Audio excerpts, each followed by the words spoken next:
Welcome back to this video. My name is Rafi Yakub right here, and in today's video I will show you on how to simply disable hardware acceleration in Chrome browser. So let's see.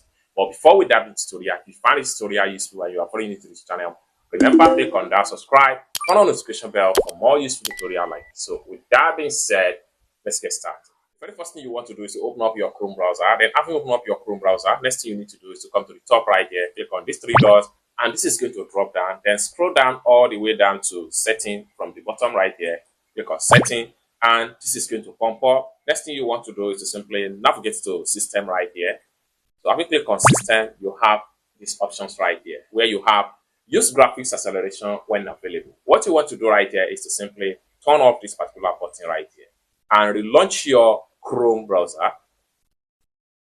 Then allow the system to relaunch the Chrome browser, and then you are done. It's as simple as that. So basically, this is how to simply disable hardware acceleration in Chrome browser. I hope you really got value for this video. If you find this video useful, give this video a big like, and also remember to subscribe to the channel for more useful tutorial like this. Thank you so much for watching, and I hope to see you in my next video. Bye.